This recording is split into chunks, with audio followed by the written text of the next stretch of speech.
Hello दोस्तों, जिस movie की इतने टाइम से हाइप थी यानी स्त्री 2 वो अब थिएटर्स में आ चुकी है। और मूवी देखने के बाद पता चलता है कि जितनी हाइप थी उतना मूवी डिलीवर भी करती है। मूवी होने के लिए तो लगभग 3 घंटे की है, पर 3 घंटे कब निकल जाते हैं आपको पता भी नहीं चलता है। आप सारी जो जर्नी है वो स्मूथली एंजॉय करते हैं हॉरर के साथ और कॉमेडी के साथ, और आपका वक्त कब गुजर जाता है आपको पता भी नहीं चलता है। यह मूवी 2018 में आई स्त्री मूवी का डायरेक्ट सीक्वल है। जहाँ स्त्री 1 की कहानी खत्म होती है वहीं से इस मूवी की कहानी स्टार्ट होती है।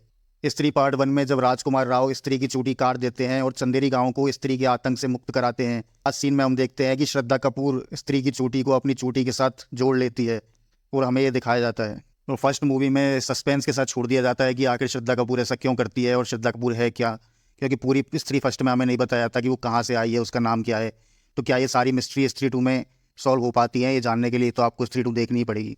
अब बात करते हैं कि इस मूवी को देखने से पहले आपको कौन कौन सी मूवी को देखना ज़रूरी है, क्योंकि इस मूवी वर्स में काफ़ी सारी मूवीज़ हैं, जैसे आपकी मुंजिया है, भेड़िया है, स्त्री है, रूही है। तो आपको कौन सी मूवी देखना ज़रूरी है स्त्री 2 को देखने से पहले? तो आपको सिर्फ दो मूवी देखना ज़रूरी है। एक तो आपकी स्त्री पार्ट 1 है और दूसरा भेड़िया है, क्योंकि उनका रेफरेंस इसमें अच्छी तरह से है, क्योंकि स्त्री 1 का ये सीक्वल है और भेड़िया का भी काफ़ी अहम रोल है इसमें।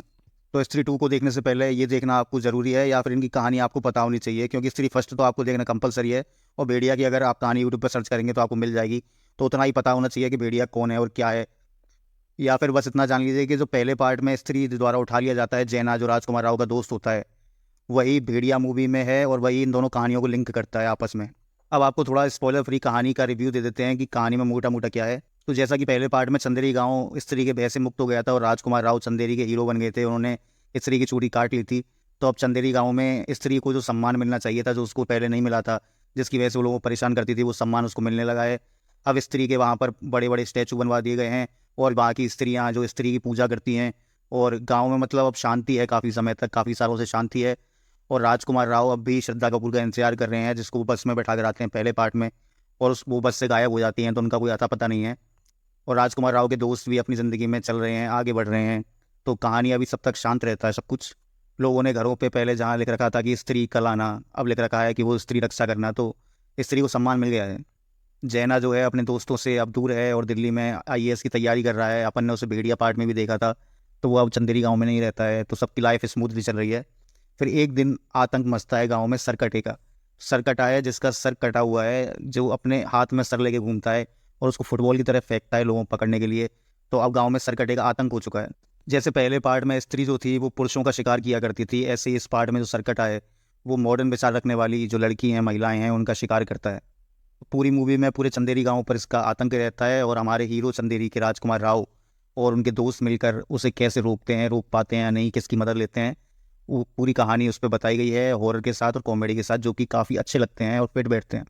जो मूवी में ह्यूमर है, कॉमिक टाइमिंग है, वो बहुत ही परफेक्ट है और काफ़ी अच्छी है। मतलब आप सीट पर बैठे बैठे ठहाके लगाते रहेंगे। और हॉरर एलिमेंट जो है वो भी ठीक ठाक है, मतलब इतना बुरा भी नहीं है तो इतना अच्छा भी नहीं है। मतलब आपको 3-4 बार तो सीट से झटके लगेंगे ही लगेंगे, ऐसे एलिमेंट हैं और काफ़ी अच्छे हैं। वीएफएक्स भी इतने बुरे नहीं हैं, वीएफएक्स भी काफ़ी हद तक इम्प्रूव करे हैं और अच्छा लगता है देखने में। मतलब इतना नकली नहीं लगता है, जैसा कि अपन ने और पुरानी पिक्चर देखी हैं और अभी काफ़ी सारी मूवी, हॉरर मूवी देखते हैं तो लगता है उतना बुरा भी नहीं लगता है, मतलब अच्छा लगता है।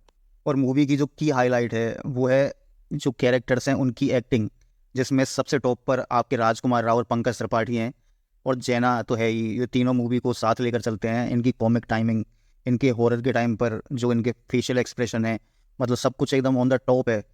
मतलब राजकुमार राव और पंकज त्रिपाठी, मतलब आप एक भी सीन, जिस सीन में वो होते हैं, आप हंसे बिना रह ही नहीं सकते, चाहे वो कुछ नहीं बोल रहा हो, लेकिन उनके चेहरे देखकर आपको हंसी आ जाती है।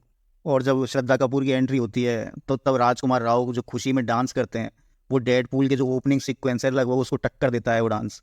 मतलब 19-20 का ही फ़र्क है, मतलब काफ़ी अच्छा और फनी डांस करते हैं वो। और मैं स्पॉइल नहीं करना चाहूँगा इसलिए बता देता हूँ नॉर्मली कि मूवी में बहुत सारी केमियोज़ हैं जो आपको देखने को मिलेंगे और आप उनको एंजॉय भी करते हो। मतलब छोटे मोटे नहीं हैं, अच्छी मात्रा में केमियोज़ हैं। और याद रखना कि मूवी खत्म होगी तो उसमें 2 पोस्ट क्रेडिट सीन हैं, तो वो दोनों आपको देखने हैं। आपको अपनी सीट से पहले उठ नहीं जाना है, क्योंकि आगे की कहानी जहाँ बनेगी वो उसमें दिखाया गया है और उसमें शायद आने वाली मूवीज़ को भी टीज़ करा गया है। तो ओवरऑल मूवी की बात करें तो मूवी जो है एक फ़न वॉच है, एंगेजिंग है और आपको अपनी सीट पर जोड़े रखती है। आपको हंसाती भी है और डराती भी है, दोनों साथ साथ भी करती है। आपको बोर नहीं होने देती है और थिएटर भी काफ़ी भरे हुए हैं, तो आपको क्राउड के साथ देखने में मज़ा भी आता है। जब उठा के लगाते हैं तो अच्छा लगता है, पैसा वसूल होता है। तो मूवी काफ़ी अच्छी है। मूवी को 5 में से मैं तो 4.5 स्टार देना चाहूँगा, क्योंकि मूवी मुझे बहुत अच्छी लगी है। तो आप भी जाइए, अपनी फैमिलीज़ के साथ देखिए, एंजॉय करिए, वीकेंड का लॉन्ग वीकेंड है, फन कीजिए। और याद रखिए, अपनी कुर्सी की पेटी जरूर बांध लेना, वरना गिर जाओगे, या तो हंसते हंसते या डरते डरते। धन्यवाद।